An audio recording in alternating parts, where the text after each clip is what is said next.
Graham Matthews, Bleacher Report, Fan Side A Daily DDT. My man, how you doing? Doing well, brother. How about yourself?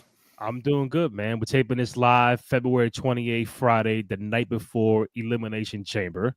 You can follow Graham on Twitter at WrestleRant. Follow myself, Randy J. Cruz, RENDY, letter JCRUZ. Find the podcast on SoundCloud, Spotify, Apple Podcasts, also on Amazon Music. Go to youtube.com/Cruise Control Podcast. Go ahead, download, rate, comment, like, subscribe, all that good stuff. Show us some love and support for your boys on the program. We also got Graham. I think I showed you. I want to show this too. So we got our own shirt up at prowrestlingtees.com/cruise control. So if you are an avid supporter of the show, first of all, thank you. We appreciate you. Again, prowrestlingtees.com/cruise control. Copy yourself the 2 out of 3 Falls podcast t-shirt today. So Graham, um, what am I gonna get? What am I gonna be a guest on Wrestle Rant Radio? I've been seeing the interviews pop off on my YouTube stuff, and you got Undertaker, you got Bubba Ray, you got our boy RJ, and I'm like, where's the invite coming through? Well, first of all, I think you've been on before. If you have been on before, it's been many Audio. years. No, audio Video. for sure. Video, no. Video is more of a recent thing. I will note you down on the guest list. I think you definitely have priority over Undertaker. I'll tell you that much. Oh, I appreciate that. Undertaker's, Mark Calloway, who gives a shit? Randy Cruz, That's top right. priority. So That's right. Noted. Listen. I didn't know you'd be interested. So we'll definitely have to do a crossover one of these days, and we'll do a video and pop onto the RJ, and we'll definitely make something happen for sure. Bet. Again, we are taping this live on X and YouTube. So anybody who's watching got any questions, comments, feedback regarding Chamber tomorrow, WrestleMania, Raw, SmackDown, anything going on in the world of pro wrestling, hit us up in the chat. We'll get right to it. Our boy Noob, right on time, man. Good morning, Noob. How you doing, man? You ready for Chamber tomorrow? Yeah. So before we get into Chamber and other stuff, I haven't had you on in a while, right? It's been like a week or so? Been a couple weeks, yeah. I was definitely after the Rumble, but it's You're been a very busy guy. Like I said, you've been interviewing Taker and Bubba Ray and LFG talk. So which I have not seen. I haven't seen the Rivals yet. I know Stone Cold Taker happened, Piper, Mr. T, and I think this week is Warrior and Hogan, which I might be intrigued about that one. So yeah. I got a few things I want to run off with you because we haven't had you on in a while. Off the back, did not get your reaction to last week SmackDown, The Rock, Cody Rhodes. What does that mean for Chamber in 24 hours? What does that mean for WrestleMania? A monkey wrench out of nowhere. The Rock is appearing on SmackDown. He tells Cody, "I want your soul, and I want you to be my champion." And everybody on social for the last week has been like, what the fuck was that all about? It's intriguing. I'm confused. What does it all mean? So, from your perspective and having a week to reflect, what was your take on The Rock and Cody from last week on SmackDown? Well, I didn't like it then. I still don't like it now. We're a week removed from it, like you said. I know. Listen, I'm not a fan. I'm not a fan of it. Could it end up in a good place? Absolutely. I'm not going to doubt that for a second, but I will tell you right now, the initial idea of Rock just kind of seemingly storming in and changing whatever plan they had for WrestleMania. Now, it could have been a shitty plan. We don't know what the original plan was. Maybe the original plan still sticks and they're just adding on to it. We don't really know. I mean, we'll get into the Elimination Chamber stuff in a little bit, but yeah, obviously this affects the men's Elimination Chamber match because I would have to think that whoever wins that match will be directly involved in this Cody Rock dilemma heading into WrestleMania when Cody Rhodes inevitably, declines Rock's offer to be his champion. This segment itself sucked. I mean, I'm not going to beat around the bush there. I just think that Rock coming in and very evidently ad-libbing everything that he's saying and having it go on for 30 minutes. And I'm one to drag stuff on too. I understand that. But like he's sitting there on national television for 30 minutes, blabbing on, saying the same shit over and over, being very repetitive, and not really getting the point across, and not getting the point across. The point that he did make didn't really make much sense. That was kind of part of the problem as well.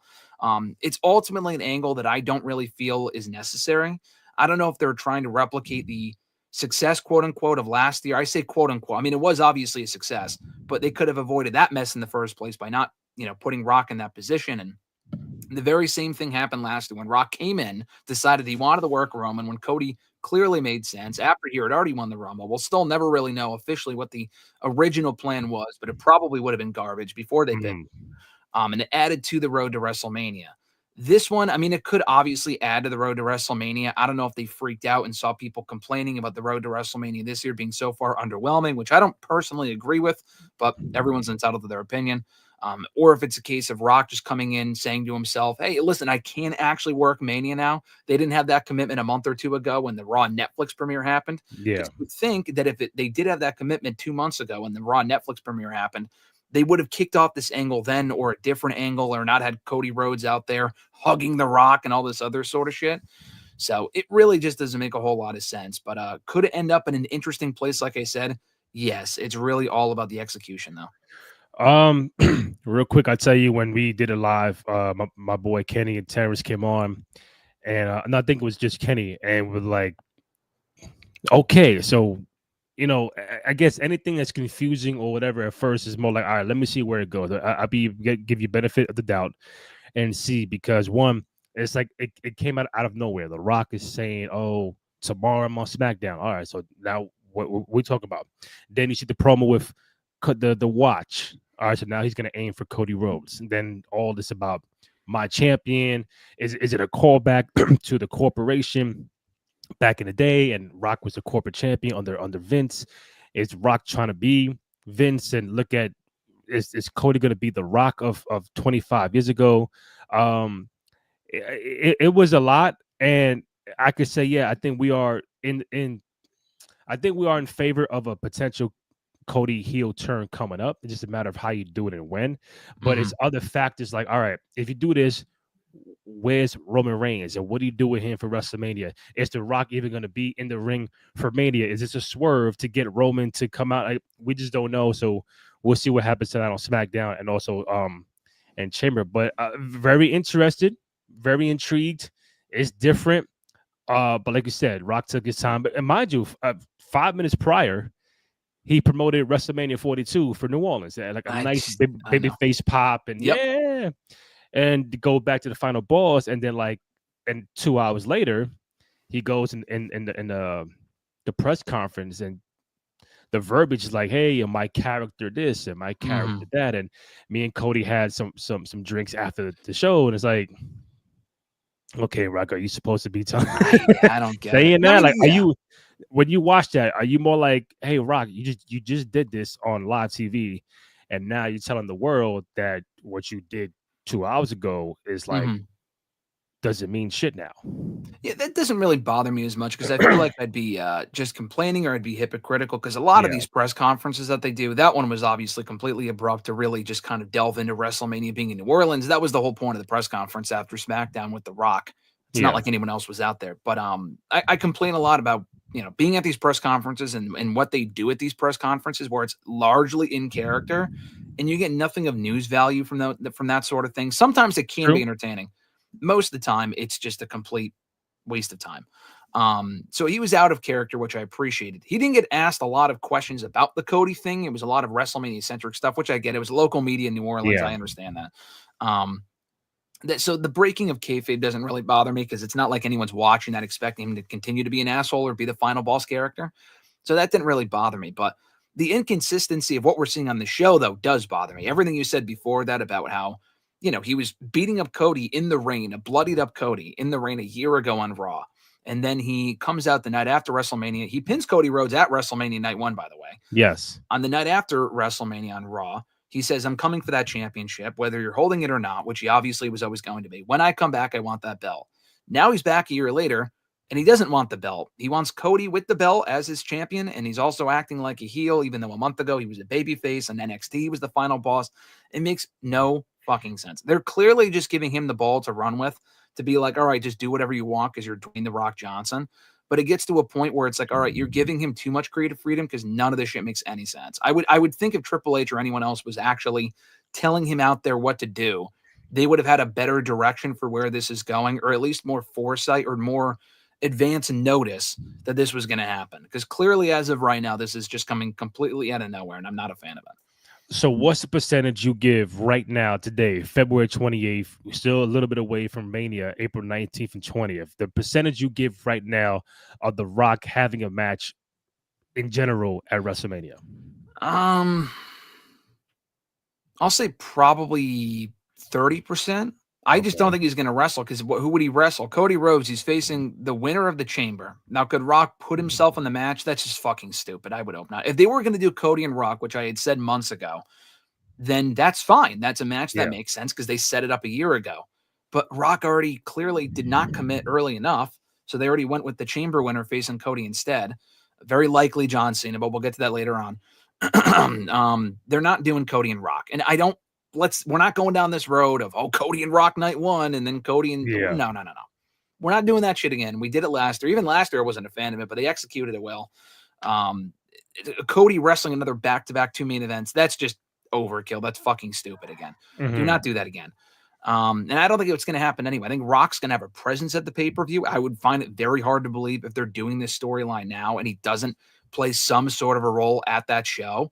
Yeah. He has to appear at WrestleMania. Will he wrestle? Probably not. But again, going back to the aforementioned press conference, he literally said the words, not word for word, but we're basically in a place, he said, that's so great where these storylines don't have to culminate in matches, which might just be one of the dumbest fucking things I've heard in a long time.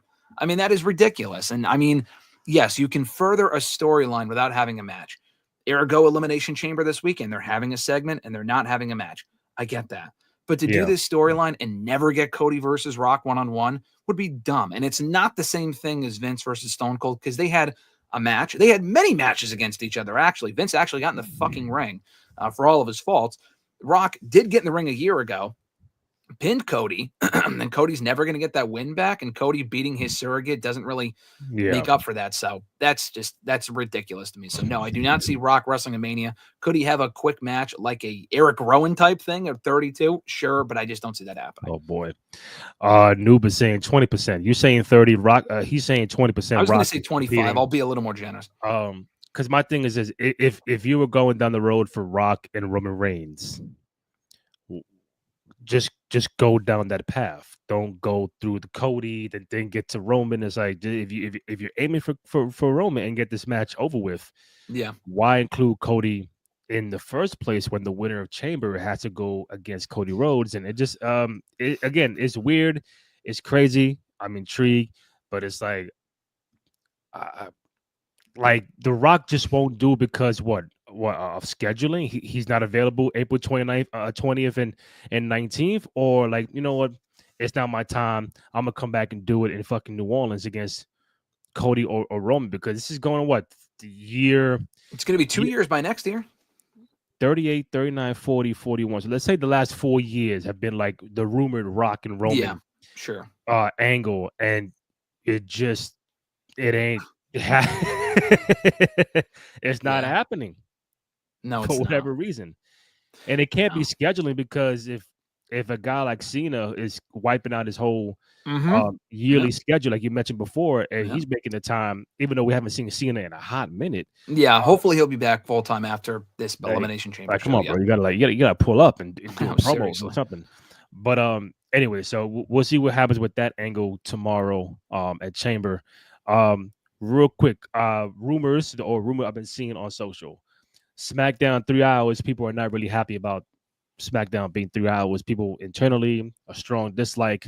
Do I see it going back to 3 hours anytime soon? I don't know. But are you in agreement that SmackDown being 3 hours is more on the hurtful side than the positive side? Oh yeah, easily. Sky is blue. I mean, I saw that report that even internally they felt that the quality of SmackDown has dipped under the 3 hour format. Bro, dipped is an understatement. I mean, that show, I'm not going to sit here and say it's fucking unwatchable. This is not SmackDown circa 2017 or I know this is the first time it's been 3 hours consistently. Really ever, actually. It was never 3 hours, not even for a one-off prior to 2025. But the show is not nearly as good. I'm not going to sit here and say that the show was amazing previously under 2 hours. Yeah. But it was significantly stronger. Like, I watch the shows now, and it is so painfully apparent to me that they put these matches together the day of. They don't really advertise a whole lot of matches or segments a week in advance. And the night of the show, they're making matches for later in the show. Like they'll have an opening segment that leads to a tag team match later on. Raw does that as well. But this is like what we're seeing from the 3-hour SmackDowns Raw was doing at its worst. And it's a lot of matches that do not mean shit. And yes, I've seen the excuse that since they moved to 3 hours, they don't have a 3-hour roster. Because not that this came out of nowhere. They kind of knew they were going to 3 hours months ago. But they don't have a roster that accommodates the 3 hours. I can understand that, but you can make the most of who you have. They have a great roster on SmackDown. Let's not bullshit ourselves here. They have a pretty good roster. Yeah. But what they're doing with said roster, by and large, is just not fucking interesting. Like, for example, Andrade, great wrestler. Carmelo, great wrestler. LA Knight, super over, okay? They have Carmelo teaming with the fucking Miz. Bro, what are we doing here? Who gives a shit? Who cares about that? Who cares? You know what I mean? Shinsuke Nakamura. I like Shinsuke. I think the repackaging is cool. He should have never won the United States Championship. I said that the moment he won it, and I'm glad I was right in retrospect. He has done absolutely fucking nothing with that belt. I know he's defending it tonight against LA Knight. Praise God that he loses it tonight. I don't think he will. He'll probably. Real quick, are you saying? Be clear. You're saying he should have never won. Not saying because of the guy, but you're saying the character or what they've been doing with him since the winning of the title. Is that what you're trying to say? So a little bit of both. What they've done with him has been garbage because he's done nothing as champion. He's had one title defense. Aside from tonight, he's had one title defense in 4 months, 3 or 4 months. That's it? Yeah, he defended against LA Knight and lost by DQ in January. That's literally it. That was 6 weeks ago, by the way. Oh, wow. And then he's defending it tonight, of course. Maybe against the same guy, LA Knight, who's been feuding with on and off now for like fucking 4 months. But I just wasn't a fan. Listen, I like Nakamura, but I feel like the bloom is off the rose with him. I'm not going to sit here and say that he's washed. Like, he can still go in there and have a good match. But what I'm saying is putting the belt on him was a stupid choice when you have so many other options on SmackDown of people who could be holding that championship. LA Knight's reign was going great. Knight was defending it almost every other week. The matches with Carmelo and Andrade were excellent. That series of matches was awesome. And Knight is super over. He was the perfect fit for that title. If he wins it back tonight, what was the fucking point of taking it off of him in the first place? It's just stupid to me. So you have him, but you have also the two other people I just mentioned, Hayes and Andrade. They challenged for that championship God knows how many times late last year, and none of them won it. Even Santos Escobar, who's barely on the show, and you can argue, well, he's not over. I get that. Even he, I would rather see win the championship over Shinsuke Nakamura. Been there, done that with him. None of his mid-card title reigns in this company have been anything of value whatsoever. You could probably name maybe one title defense he has had as a 5-time IC US champion in the past 5 to 7 years. No one remembers any of the reigns, and there's a good reason for it because they were booked terribly. I knew this would be no different, and sure enough, it hasn't been. So again, I like the character.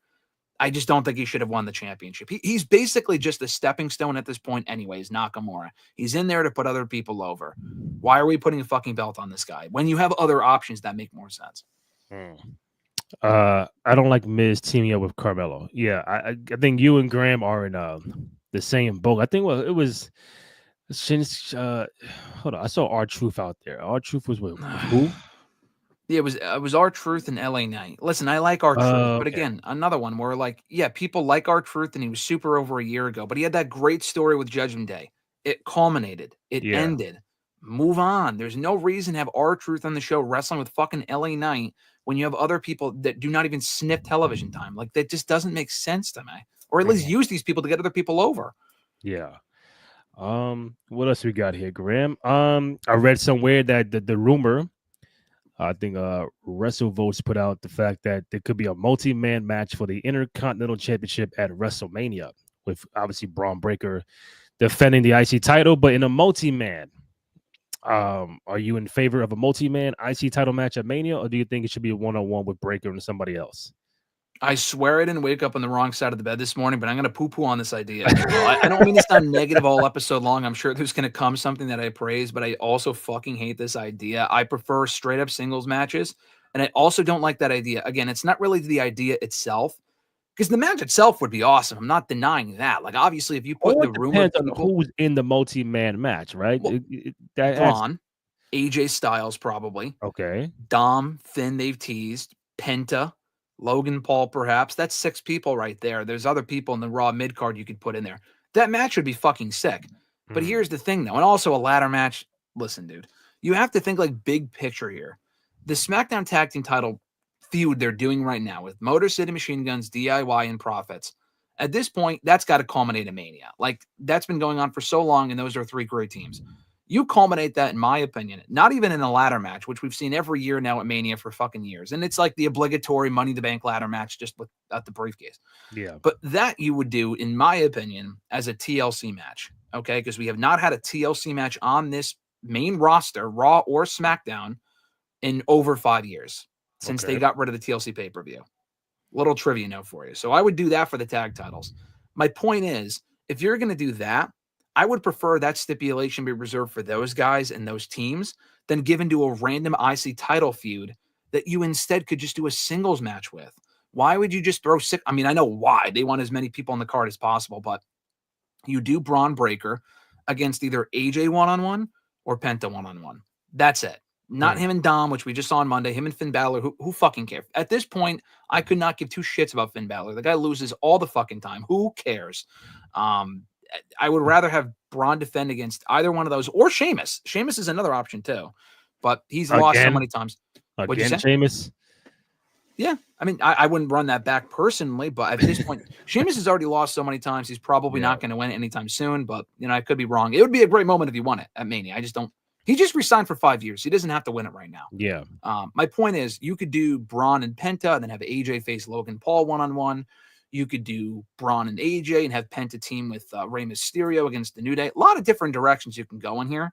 With all of that said, a 6-man fucking spit-swapping ladder, like, who gives a shit? Whatever the stipulation is, I wouldn't do it. It's just a waste. It's just an excuse to get as many people on the card as possible, and it's a lazy storytelling when you could tell singles. Or you could tell single stories instead. I think real quick, you just mentioned if they were to do a ladder match at Mania, I think you could have it for Profits, DIY, and Motor City Machine Guns because it could be a callback because they had the original triangle ladder match 25 years ago at 2000. Yep. So don't do TLC, but just keep it a triangle ladder match, all 3 teams, and you go for the tag title. So I mean, you could make. I mean, let's face it. That match was basically a TLC match anyway. I know it was a triangle ladder match, but most people consider that match the first TLC. Yeah. So not officially, it isn't. You're right. Yeah. Well, I mean, I just say TLC because we saw a tag team ladder match at Mania last year with 3 teams. So why not like raise the stakes by making an official TLC match? But if you keep it ladder match as an homage to the original one from 25 years ago, I totally agree. I think that'd be cool.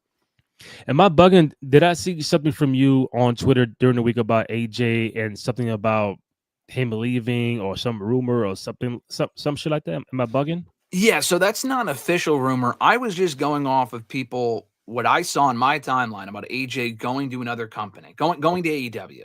Okay. Now, I have not seen an official report from, Fightful or PW Insider or even Meltzer. So maybe there was an official report or a rumor, and I just haven't seen it and I just missed it. But reportedly, his contract is up soon. I thought it was already expired as of last year and he resigned. I don't know exactly what his status is. I was just saying that if his deal were to expire, ideally, he probably wants to retire in WWE. He has said that before. And honestly, I think he has said in the past, when his current deal is up, he's done wrestling. Yeah. I mean, I think it's his choice, obviously, but AJ's almost 50. I mean, he probably... He don't look 50. No, first of all, he doesn't. He doesn't wrestle like he's 50. Yeah. And Shawn Michaels, I think, retired before AJ, like at his age right now. I'd have to do the math on that. I'm going to look that up. That's crazy. I think AJ's still going when Shawn retired 15 years ago. But if he had one last good run in him, he'll probably stay in WWE, which is fine. I was just fantasy booking the idea of him in AEW. I feel like if there's anyone in AEW or WWE right now that would do well in AEW, it would be AJ Styles for one more run with the matches he could have there with Omega and Ospreay and just kind of going back to New Japan and stuff like that. Yeah. That would be fucking cool. I'm not expecting it, but in an alternate universe, honestly, if he was going to leave for AEW, it probably would have happened by now. But I never say never. Edge went to AEW, so anything can happen. Oh, you mean Cope? Oh, Cope. I'm sorry. Who's Edge? Edge who? Shawn Michaels is 59 years old, so that means he retired. Well, 44. The first retirement in 2010. So Yeah. that was 15.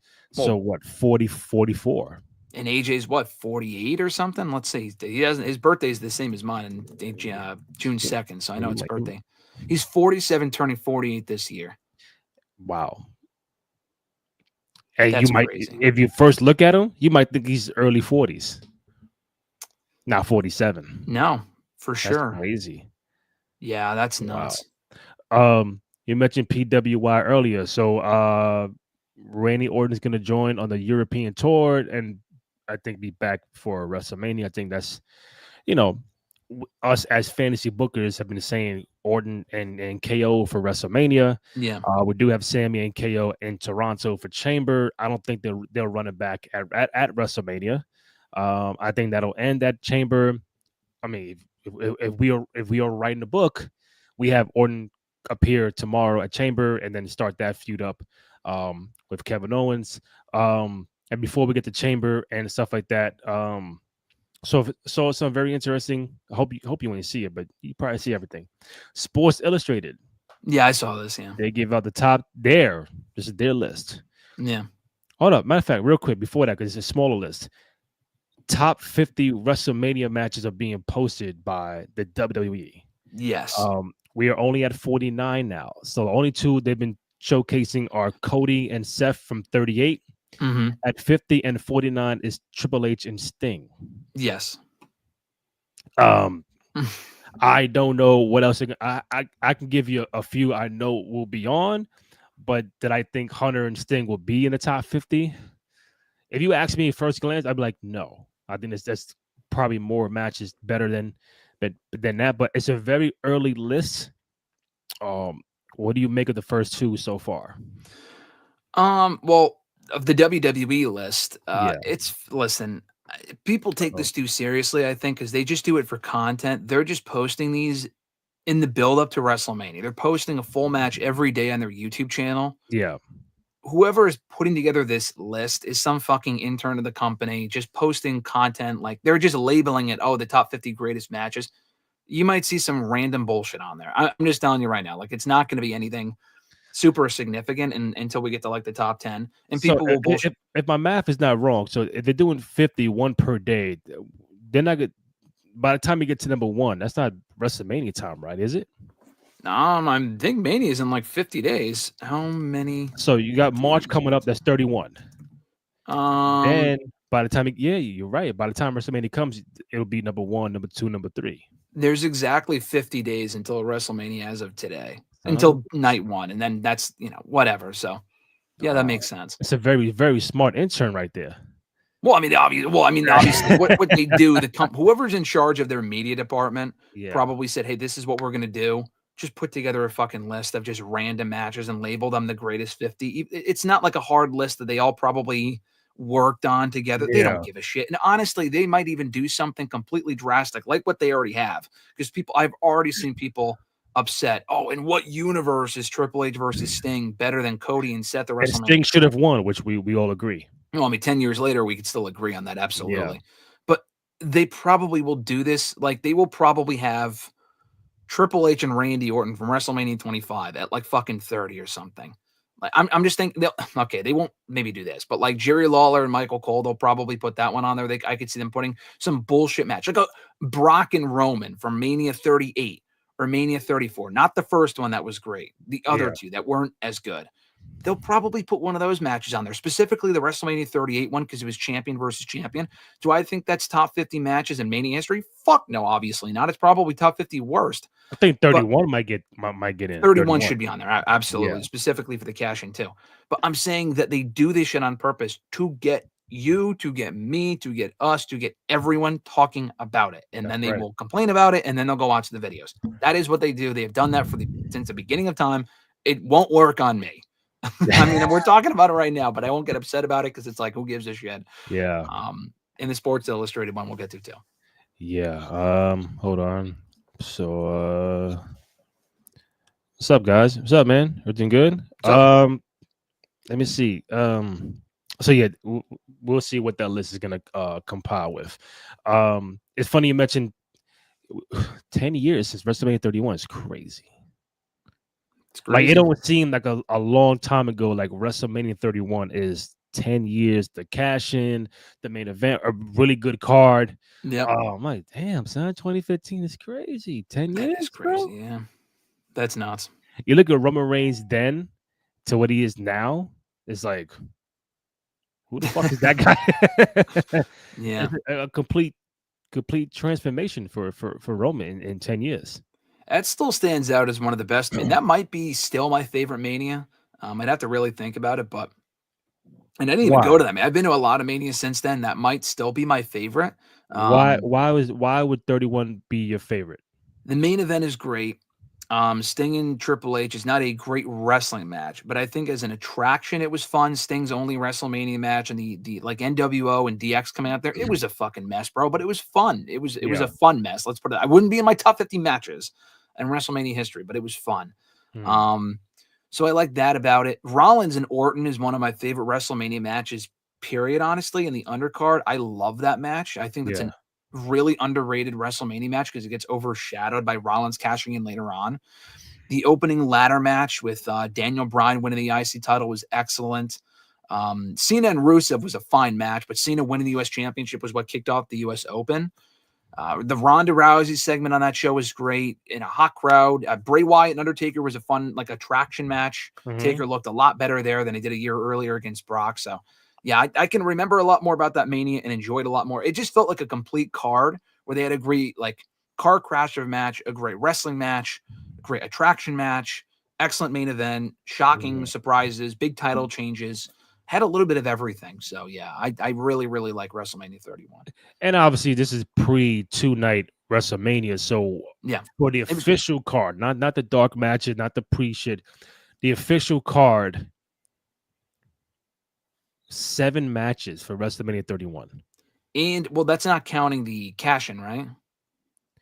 No, that's counting the whole Seth Brock Roman was 16 Oh, minutes. okay. Yeah, okay, because it's not a separate match. It is technically the No. same match. I forgot about that. So yeah, Yeah. you had two pre-show matches, then you had your the ladder match. You had Orton, Seth, you had Hunter and Sting, AJ Lee and Paige against the Bella Twins. You had Cena against Rusev, Taker, Wyatt, then the Brock Roman. So Yeah. 7 In the matches on the card. in the Ronda segment too, which wasn't And a the Ronda match, that was segment. more of a segment, but that was fun. Rock's appearance was cool. It was a tight 4 hours too. I remember they did that show and it ended literally, if you watch it on Peacock or Netflix, wherever you can find it now, it ends exactly at the 4-hour mark. None of this bullshit where they go till midnight or it's like a 7-hour show. Like, I'm sure the pre-show was obviously like fucking 2 hours and that shit didn't really matter. But like the actual show itself was exactly 4 hours. I think that might have been the final Mania that went exactly 4 hours. I think Mania 32 went overtime, 33 went overtime, 34, 35. They were all like 4.5, 5 hours. And it's like, this is fucking ridiculous. So that's why I love 31 as well. If you want to know, Big Show won the Andre the Giant Battle Royal, and Tyson Kidd and Cesaro won the Fatal 4-Way match for the tag team champion. Well, they kept the tag team titles. That was Yes, your I remember WrestleMania. that. Yeah. Where would you put WrestleMania 31 for you before we move on? Top My 5, favorite. top 10? Well, My bugging. Oh, favorite, like the well, ultimate favorite. no. So favorite WrestleMania might be my first. It might be my favorite WrestleMania. I'd have to, I mean, my answer always changes. Yeah. I mean, obviously 17 is the greatest of all time. I mean, I think we could still agree with that even 25 years later. Yes. I Depends who didn't you grow. ask. What'd you say? Depends who you ask Well, because that's a I hear wrong opinion. 17. It depends on the age. I hear WrestleMania 3, respectfully, WrestleMania 17, WrestleMania 30, 31, WrestleMania 40 is like it's a lot of options. Depends on what age range you're asking.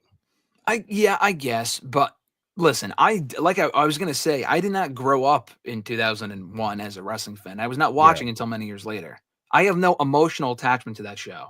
Right. I can still. I'm not saying my opinion means everything. Everyone's opinion means is equal value. I'm Correct. just saying I can sit here and tell you that is the greatest WrestleMania of all time.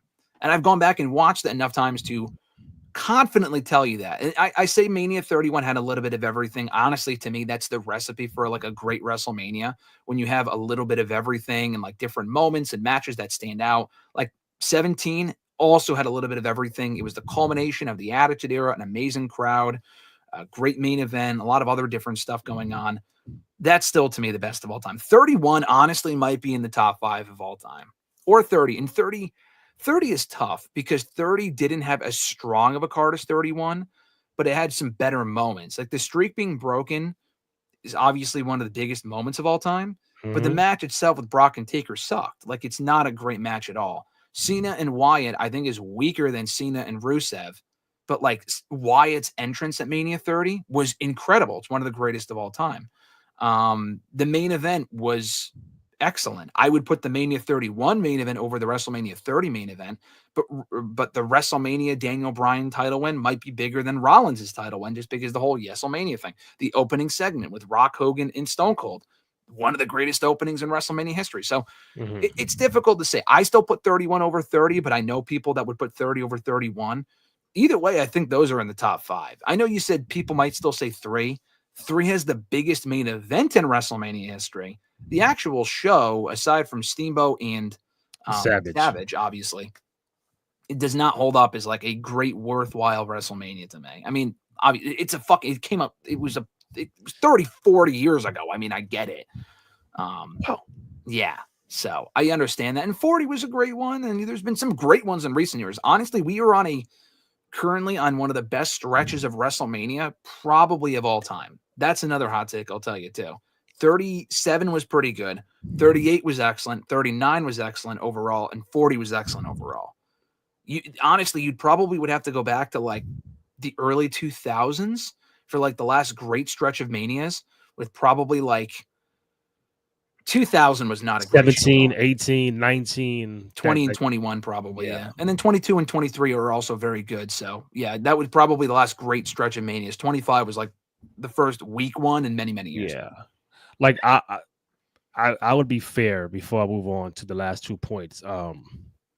I think people can say WrestleMania 3 is the greatest of all time because it was the boom. It was the wrestling boom. I get it, yeah. Hogan, Andre, Macho Steamboat. The first WrestleMania to be in like a big, large stadium. This is 1987. This is really just brand new stuff that they're trying out. And if you want to say it's the best, I won't be mad if you say it's not the best, but it's like the most important WrestleMania, because obviously if Mania 1 doesn't work, then we ain't having 2, 3, 4, 5, whatever.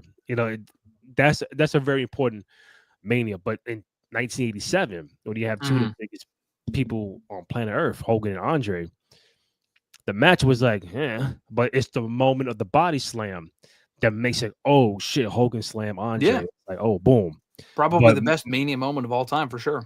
But it's like, hey, best match of the card is Macho Man Steamboat. So it's a most important / best WrestleMania, depending on who you ask. Yeah. But for me, if you ask me, someone who's 41 years old, the best WrestleMania was 17, because you had the talent, you had all the storylines, you had the end of the Attitude Era and going into the Ruthless Aggression Era, and a lot of those players who were performing that WrestleMania, if it just felt like the end of something. And as time went on, you saw less of a Stone Cold, you saw less of or you saw new characters being portrayed on top. So it's like, it's no right or wrong answer.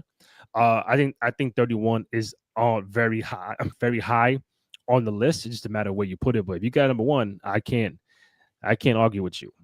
Yeah, it's not the best Mania of all time, I wouldn't say. I would still say 17, but it's probably in the top 5. I think 39 might be in that conversation too. The only thing against 39 was some of the finishes on night 2. Like the matches, honestly, from a pure wrestling standpoint, 39 might be the best Mania of all time. Night 1 was amazing, but it's weird because you have more. It's hard to compare them because now we have 2 nights of Mania. It's basically a double show. So you have more to go off of. But then you also have it also increases the margin for error too. You might have more good matches, but you might also have more bad matches or bad moments or bad finishes.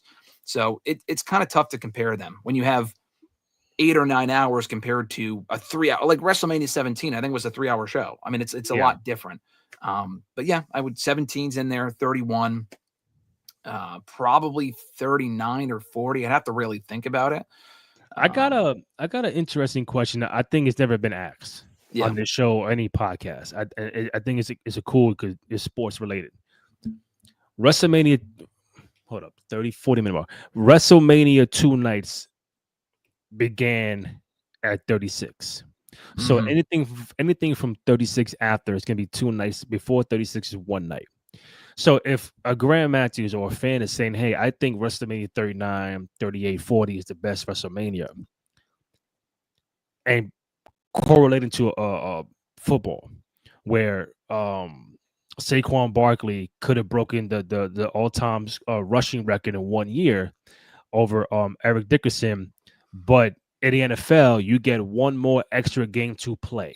In Eric's timeline, you get 16 games. Okay. Barkley in NFL, you get 17 games.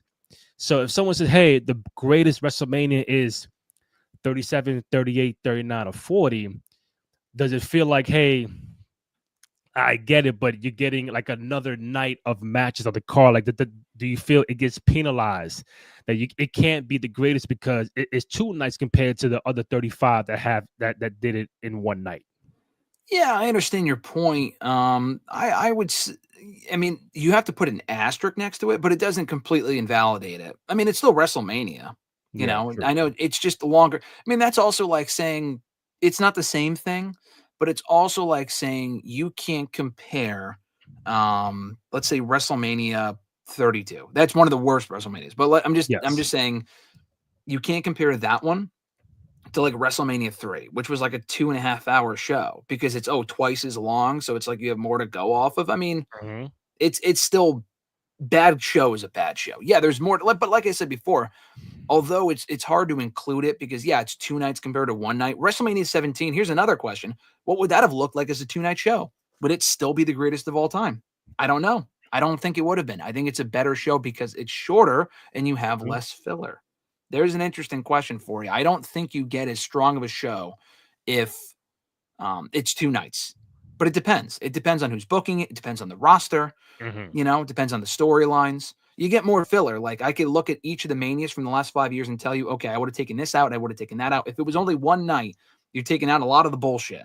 It gets more people on the show, which is cool. But it also, and I would also, I mean, this is not a hot take, but I'd prefer a 2-night Mania over a 1-night Mania that's fucking 7 hours. That just goes without saying. I prefer the 2-night format over the longer Manias. But yeah, I don't think it completely invalidated it, but I understand what you're saying, though. All right, real quick. I'm going to Chamber and I'm saving the top 10 for last. All right, Chamber, we have Trish and Tiffany against Nia and Candice, who are also in Toronto. So I got a pretty good idea who might win this match. Yeah, me too. Nia Jackson, Candice. No, I'm just kidding. Trish and Tiffany are obviously going over. All right. Does Charlotte get involved in this match? I don't think so. I don't really think there's any reason for her to. Okay. And you think this is just a one and done for Trish, or you think we might see her in the future, like, I think she's maybe not full time, but I think she's going to do more this year because it marks 25 years of Trish Stratus in WWE. That's the whole thing they're pushing right now. She was in the Rumble. I think she'll be back doing more stuff this year. All right. Sami Zayn, Kevin Owens, unsanctioned match. Two Canadians going at it. I got Kevin Owens winning. I think he's got to win, honestly. I could see Sami winning. I've seen a lot of people say Sami should win off of interference from Randy Orton, who returns. Yeah, that makes sense. But here's the thing, though. Orton, or rather Owens, has not won on pay-per-view in a fucking minute, dude. He needs this win. He lost to Cody Rhodes God knows how many times. He lost to Logan Paul all those times last year. Lost to the Bloodline God knows how many times. He hasn't won on pay-per-view in like 2 fucking years. Give him a win, goddammit. So I think Kevin Owens should win. It's obvious that Tiffany and Trish is going to win the match. Yeah. Tiffy and Trishy time. They're going over. Tiffy and Trishy time, exactly. And just the chamber, right? The women's chamber, which I think will start off the night. Okay. So you have Bianca, Liv, Alexa Bliss, Naomi, Roxanne Perez, and Bailey. Who do you have? Listen, I think this can go a few ways. Not a lot, but I think a few ways. Because one, you still have the Jay Cargill story out there, and if that's going to play a vital role on tomorrow. Plus the fact that Liv and Raquel are the new tag team champions. So who you got?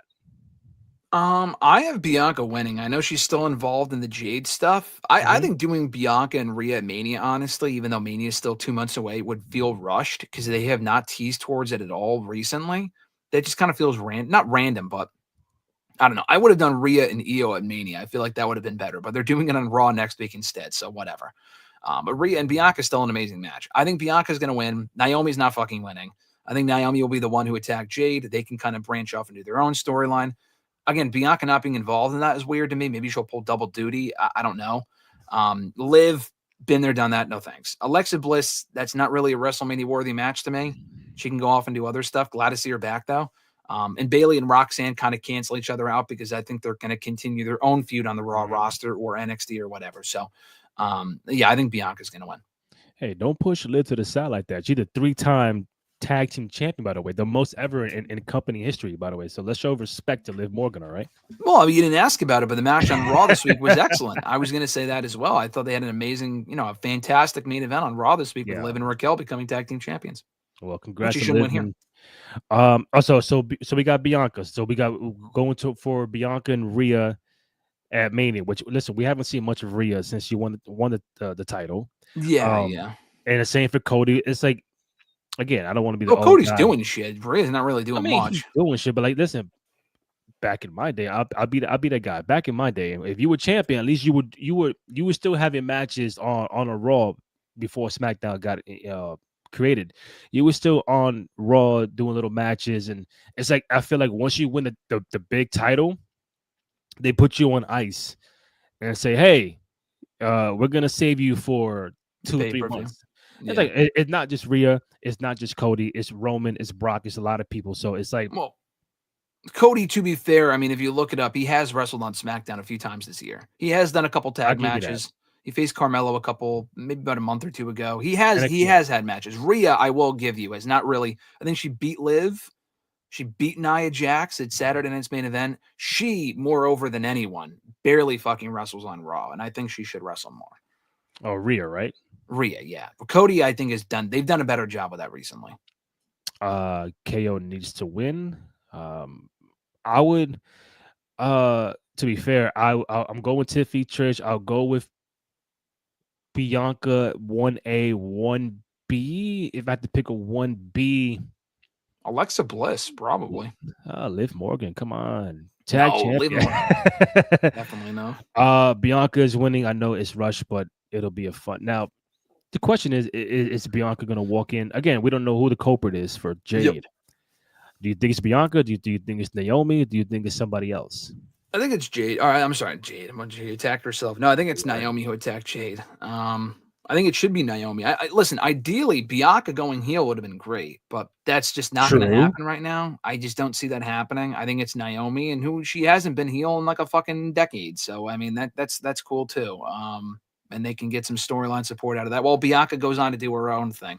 So yeah, it's probably Naomi. So the $1 million question: who walks out WrestleMania with the belt, Rhea or Bianca?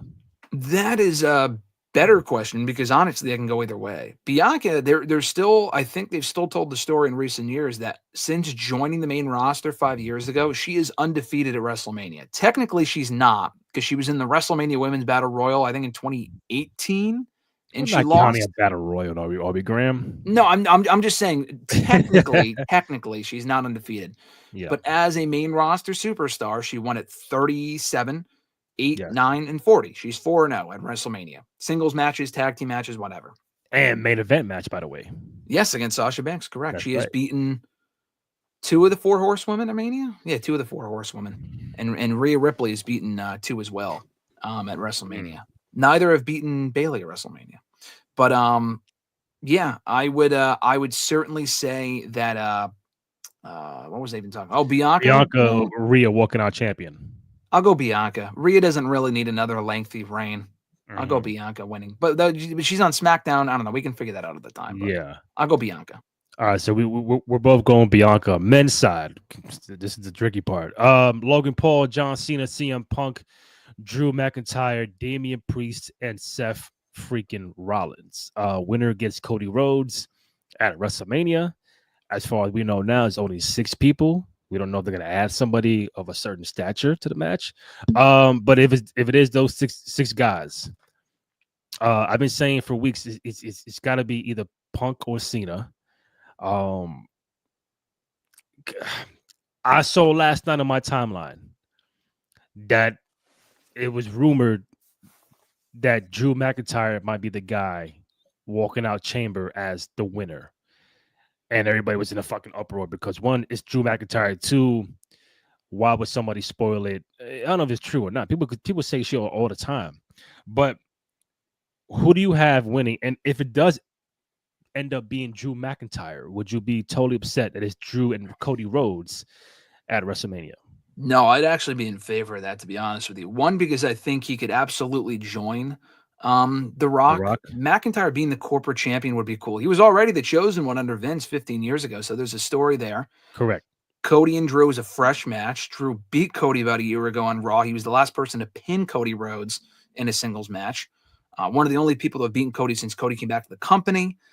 I love that match. I really do. I like that a lot more, honestly, than I do Cody and Cena. I think Cody and Cena would make sense down the road because I don't want Cena challenging for the championship already.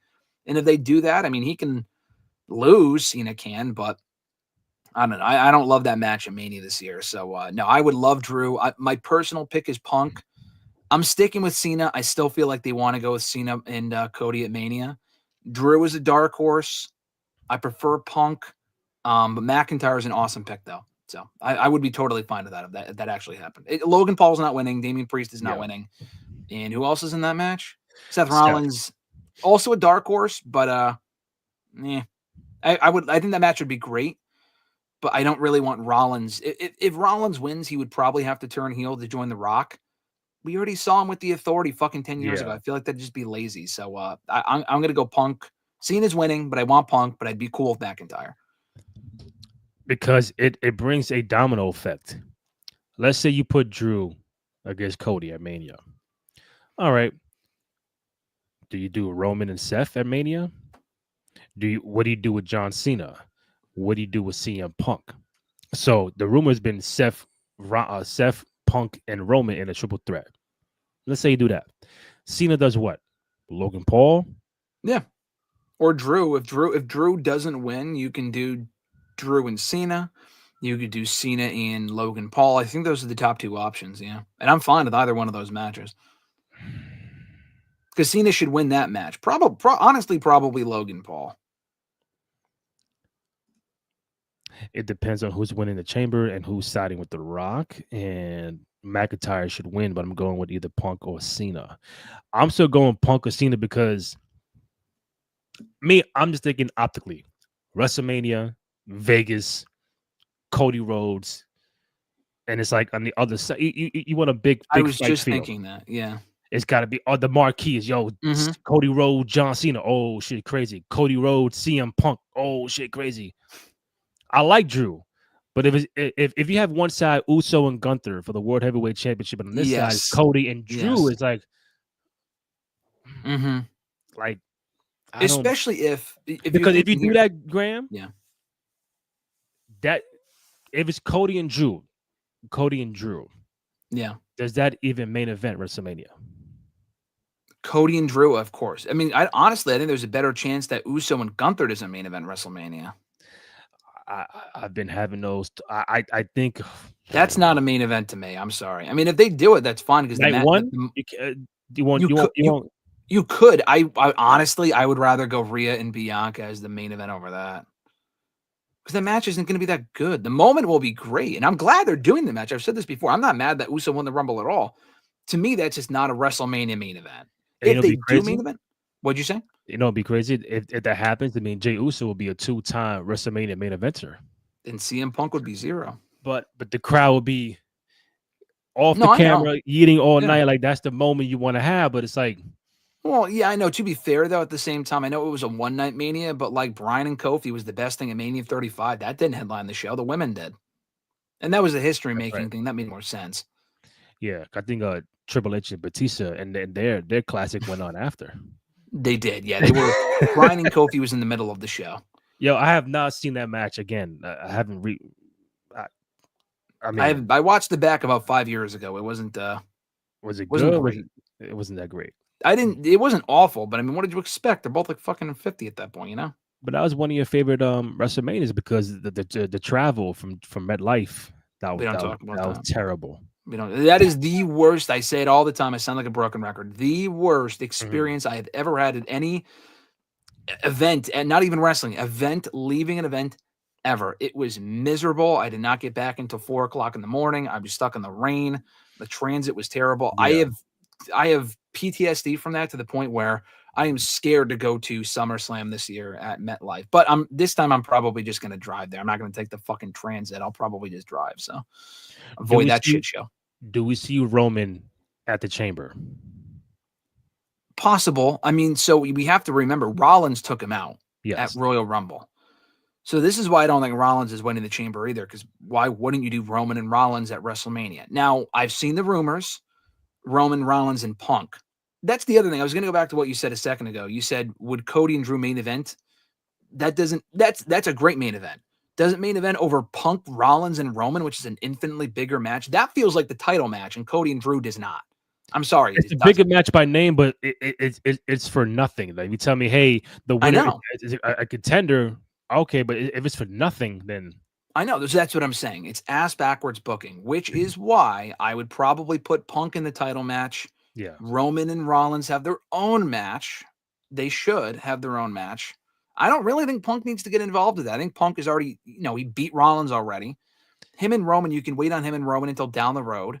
Give, Rollins has been in enough fucking multi-man main events at Mania or enough multi-man matches for like triple threats. Mm-hmm. He's been involved in like 3 different triple threats and tag team matches and shit. Give him his own fucking match at Mania with Roman Reigns. Cena and Drew? And then Cena and Drew, and then Logan and AJ. There you go. That's how you solve this. It's weird because they've been doing the segments with Punk and Logan. And do not do that match. No thanks.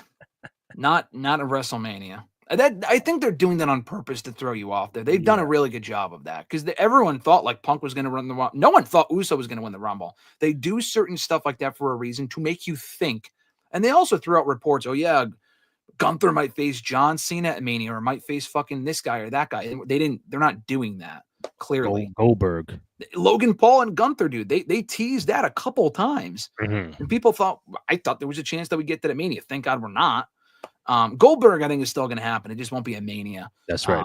They do a good job of throwing out reports like, oh yeah, we're considering Logan and Gunther. And it's like, are they actually, or are they just throwing that out there to make us throw us off the scent, which is smart when they do that. Yeah. So, I don't think we're getting Punk and Logan Paul. That would be no thanks. All right. So to recap, we have Bianca on the women's side, and we have Punk, Drew. I got Cena winning personally. You got Cena. I'll stay with Punk. I think even if lining up Punk with The Rock could be that, something, because no matter what, necessary. No matter who you have, that person has to be super duper extraordinary on the microphone. That's why The Rock and Vince work so well back then. So Drew great on the microphone as well. Yeah.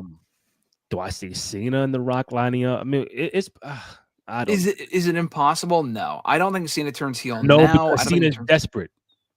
No, I know that, and people have said that, dude. But just think of this from the optic standpoint for a second. Why the fuck would you turn Cena heel in his final year in the company when now more than ever people are going to cheer him? Mm-hmm. That just doesn't make sense. I think that's a better idea than turning Cody heel. We didn't discuss this, but I'll just say this quickly. Turning Cody heel would be fucking stupid at this point. I'm sorry. Heel Cody is going to be amazing. We talked about this before. Doing it at Mania would be dumb. He is the best babyface they've had in that top of the company in decades. Most people love Cody. It's not 50-50 like with Roman or John Cena. Most people love Cody. Why would you ruin that by turning him heel? That is dumb. That at least turning Cena heel would be more interesting at this point. Okay, so let's play it out. Because you figure Women's Chamber, probably the KO or the women's tag is next. The middle is that segment with Cody, The Rock. Are you gonna be my, take my soul, whatever? If Cody tells him no, Yep. right, that means does The Rock get involved somehow, some way in a chamber so that whoever is the winner, that's the guy that's gonna go up against Cody Rhodes because you turn me down. Like how does it? How do you play it out? I don't know what happens in the Rock Cody segment. Like, I don't think they get physical. Like, I think No. Cody just walks away on him and that's it. Like, I think it ends like that. I don't think Rock lays him out. Listen, you can save whatever that moment is of Rock's new replacement, the Rock surrogate, Rock's representative. Save that for Mania or closer to Mania. You don't have to give away Cody turning him down and also revealing who Rock's gonna, like, they like to drag stories out. Why do it on the same night? Yeah. You know? So I don't It's think like Rock gets Vince and involved. Stone Cold at 17. Like with Stone Cold, you thought you would never ask for Vince's help or get help from Vince and take it. And it's like, holy shit, are they aligned? And they shake hands. Like, oh shit, like you were in on it the whole time. Like I could see that. Yeah, I think they might do it at Mania. Just make it better than that. Because when they did that at Mania, Stone Cold still regrets doing that because it killed business for like the next 20 fucking years. So wow. It's a great moment. But I mean, Stone Cold turning, people cheered him. He turned heel and people fucking, like, it was dumb. And Rock left anyway. Rock left to go film movies. So it was stupid. Do not make that same mistake 25 years later. Definitely not. Last point, we saw a list from Sports Illustrated on the top 10 WWE women's wrestlers in history. Again, this is Sports Illustrated, nobody else's list, but very interesting names and very interesting top 5. For those who don't know, number 10 was Alundra Blaze, number 9 Bianca Belair, number 8 Asuka, number 7 Chyna, 6 Bayley, 5 Sasha Banks, 4 Lita, 3 Trish Stratus, 2 Charlotte Flair, number 1 Becky Lynch. So, what stands out to you with this top 10 list from Sports Illustrated, Graham? Well, I got to give a shout out first to the man who wrote the article. I know him. His name is SP3. His name is Sid. So he did the article. I mean, this is just one person's opinion. I doubt. Yeah. I think it was just his opinion. I don't know if it was other people on the team over there that did it. Like we do stuff at Bleacher Report, the same thing. Like I've done articles like Roman Reigns' greatest rivals, and I put Brock as number 1, and the internet flipped out about that, and they said, "Oh, Bleacher Report." I mean, it was just me. Take it for what it's worth, whatever. So same thing here. This is probably just one guy's opinion. That being said, though, honestly, I think he's spot on. Obviously, the top female spot is definitely debatable. Obviously, everything's subjective. But I've said for years I thought the woman was Charlotte, but honestly, as the years have gone on, I think Becky is a more well-rounded performer than Charlotte. She hasn't won as many titles, but I think Becky went on to become a bigger star than Charlotte has. She was more over and stuff like that. They're both better than Bayley. I love Bayley. And Sasha, was Bayley 6? Was that what you said? She put Sasha at 5? Yeah, 6 Bayley's, 5 Sasha. All right. Yeah, Sasha, I could see people making the argument that she should have been higher than like a Lita or a Trish. Honestly, though, I really don't have any complaints about that list at all. I'm curious what other people would say. I think, you would obviously have to change it in a couple of years because Rhea wasn't on that list, right? Or Bianca or people like that. No, Bianca was 9. No, wow, no Rhea Ripley.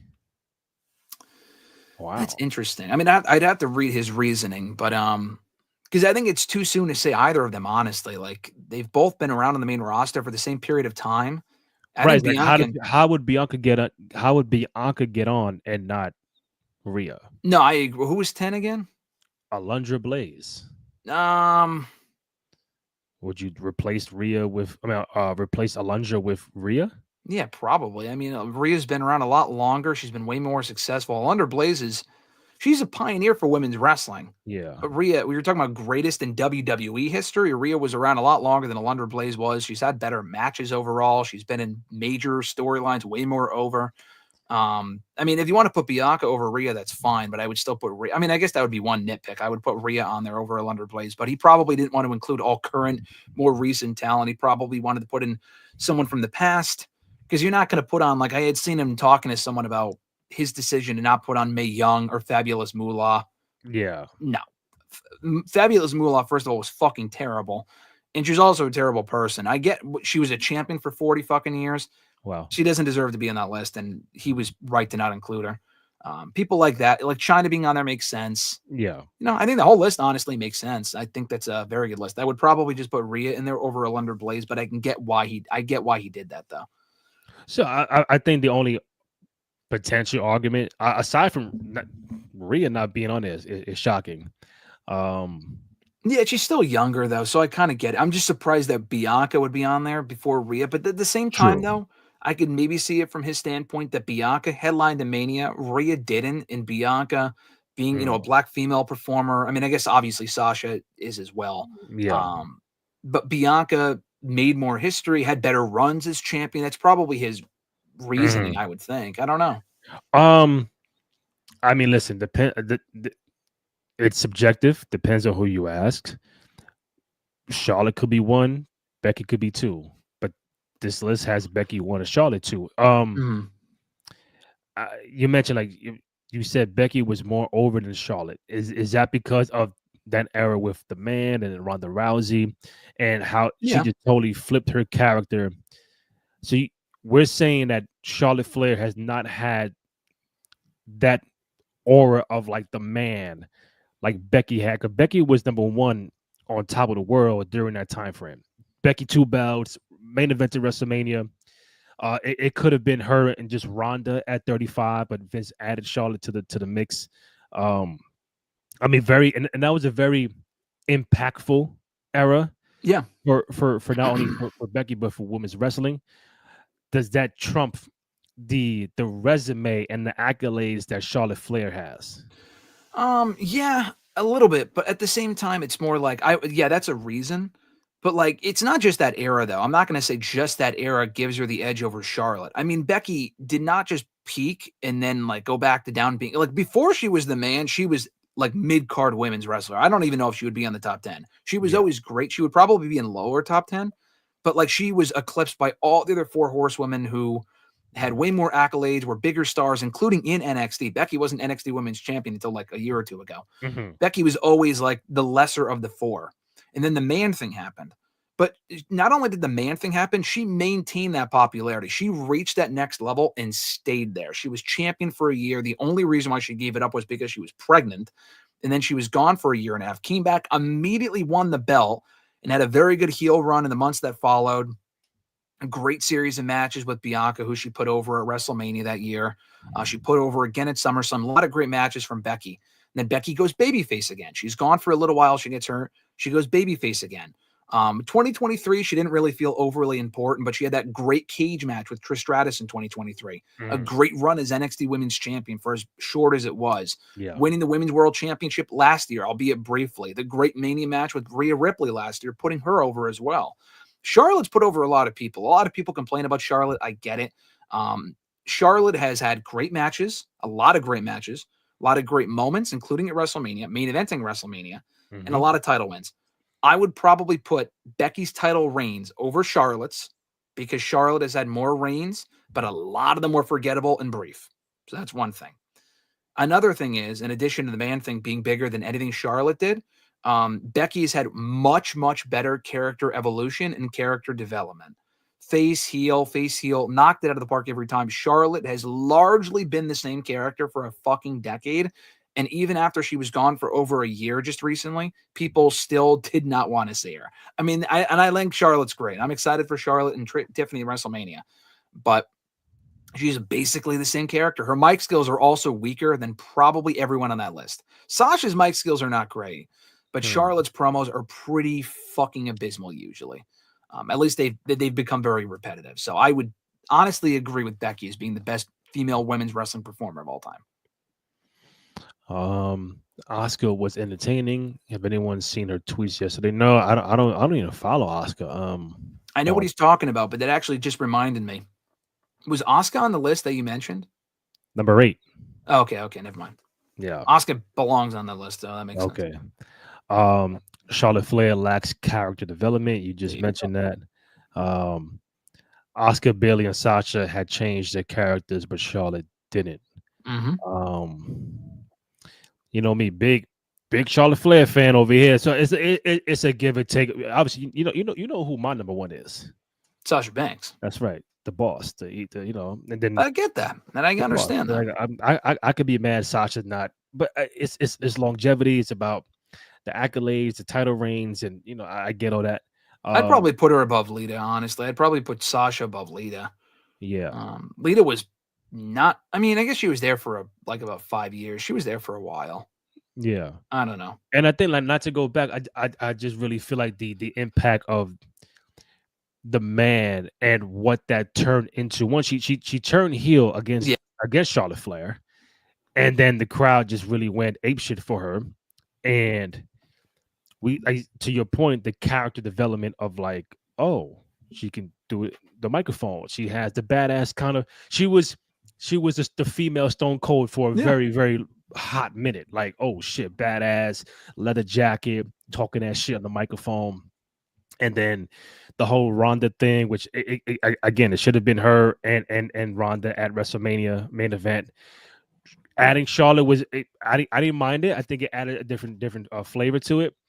And then just seeing like how, like you said, how she became, and it wasn't like a flash in the pan. It was like, oh, I'm up here, and I'm up here for 19, 20, 21, and I dip into the two bells. I dip into big Bucks Becky, whatever her name was, and it's like, oh, I'm still doing this with the character, like Seth Rollins has been doing for so many years. So, hey, the list is subjective. Depends on who you like. It depends who you what are you looking for to be on number one? Is it the totality of the resume, the matches, the stories, the character? So everybody is gonna have their own opinion, but I wasn't mad at it. It just, I guess I just assumed Charlotte would be number one, but I think most are gonna put Becky at the top.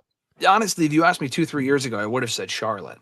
Charlotte was, to me, I think I said after a few years, I'm like, honestly, she's going to be, if she hasn't already, eclipsed Trish as the greatest women's wrestler of all time. People are nostalgic towards Trish. Trish has earned her spot on that list, if not as number one.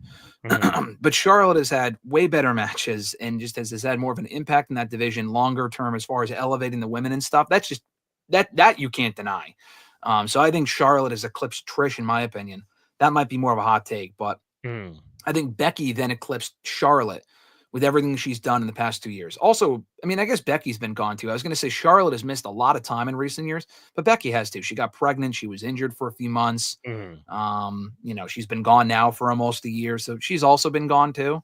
Bayley's been there the whole fucking time. I mean, she got injured for a year at one point, and poor Bayley doing the work, and she ends up at number 6. But, the other women, the other 4 horsewomen are probably, they're just bigger stars than Bayley. And I think Bayley's great. And she might be the most well-rounded performer, but the other women are just a little bit better.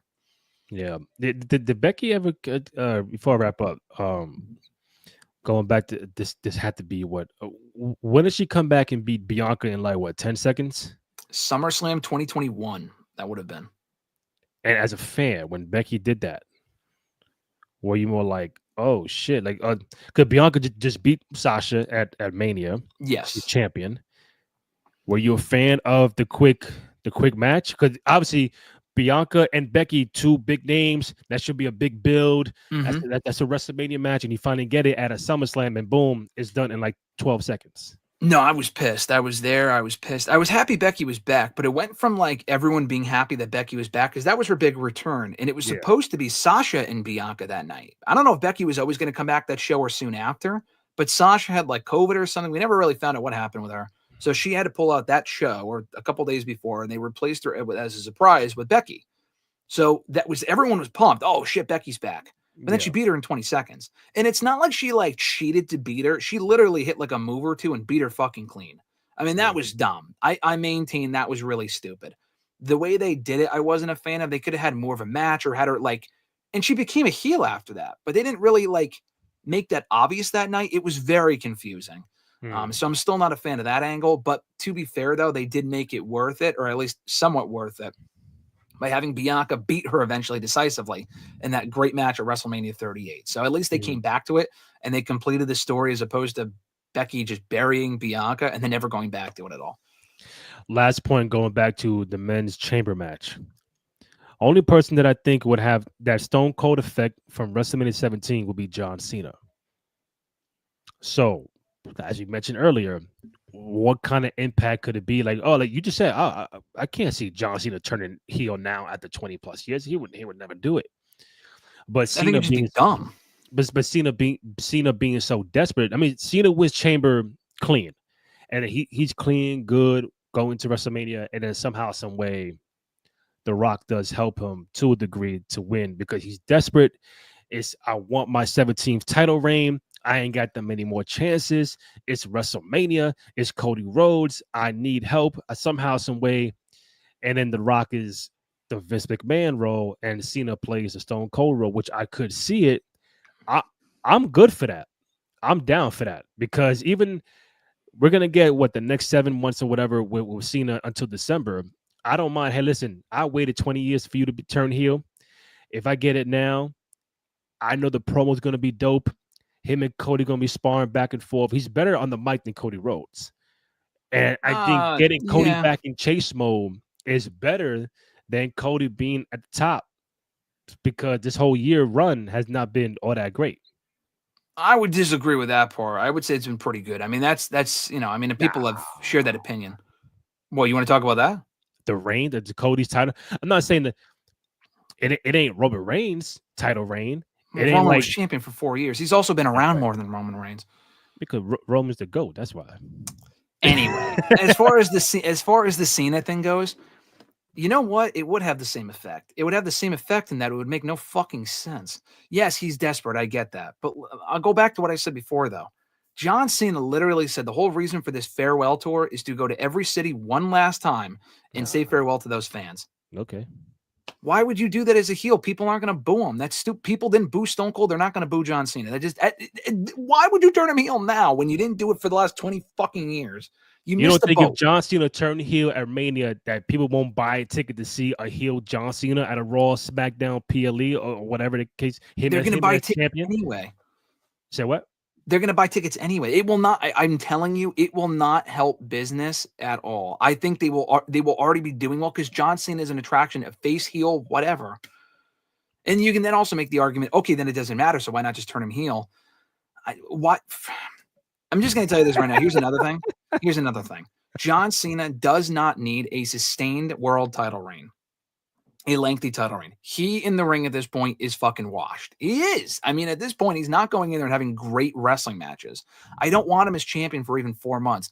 Keep him babyface. Keep him in chase mode. Have him win the belt down the road. Hold it for a little bit or immediately relinquish it or whatever. And Cena is Rock going to even be around? Like we talk about Cena and Rock. That's not even going to be a fucking thing. Rock won't even be around, bro. Rock's going to be out filming other fucking Jumanji movies and Red 1, 2 and all this other nonsense. Like he's not going to be around, so it doesn't even matter. I'm not saying it wouldn't be interesting. I'm just saying I don't think long term it would even. I don't think it would be worth it. What would be the end game? Cody beating Cena at SummerSlam? Okay, like I don't know. Or I just Cody don't think beating Cena at the last show in December. I don't know. You can have Cena as champion from Mania till December. Maybe. Don't not say that. Right. Maybe. I don't know, bro. Listen, listen. Chat. We could. That would be awful. John Cena as champion for 9 months in 2025 would be terrible. I'm sorry. If he's gonna be actively there every week and doing something, that's one thing. If he's gonna be a champ and then film movies and I don't see the title on TV, then no. No, I think he'll be there. That's not my issue with it. I think he'll be there. My thing is, I don't think it's going to be like the promos might be. I don't think Cena as a heel promo in 2025 would be great. Honestly, I don't. But I also think in the ring, if he's having matches at Backlash and Money in the Bank and SummerSlam, I don't think he's going to be in there having consistently great matches. If you want to have him out there having fun little John Cena 5-minute like nostalgia matches in the mid card, cool, bro. But in the main event as world champion, that just doesn't work for me. That does not work for me, brother. I'm sorry. You sound like Terry Bollea. Hopefully that's the only thing we have in common. I think that's pretty much it. Anything else I'm missing? I know AEW has a PLE show coming up. I think it's Mox against. I can't. Cope. It's not Cope. Edge. It's Cope. It's Edge. It's Edge or Adam Copeland. Cope. Cope. All right. So that's coming up. fans, man. Um, that's pretty much it, right? Yeah, I think that's it. Yeah. All right. So we got SmackDown tonight. We'll see what happens. We got Chamber tomorrow. I'm planning to do the live show after. So if you are around and want to hop on for a couple of minutes, you're more than welcome to hop on. But Graham Matthews, always a pleasure. Find my guy Graham on Twitter at Wrestle Rants. Great work for both Bleacher Report and Fansided DDT. Myself, Rainy J. Cruz, RENDY, letter J C R U Z. Find the podcast on SoundCloud, Spotify, Apple Podcasts, also on Amazon Music. Go to youtube.com/Cruise Control Podcast. Go ahead, download, rate, comment, like, subscribe, all that good stuff. Show some love and support for your boys on the program. 2 out of 3 Falls podcast t-shirts are now on prowrestlingtees.com/cruise control. prowrestlingtees.com/cruise control. For myself, Graham Matthews. I know we'll tap in down the road, bro. Sounds good, brother. Enjoy the weekend. I'll talk to you soon. All right, man. Take it easy. You too. Adios. All right, bet.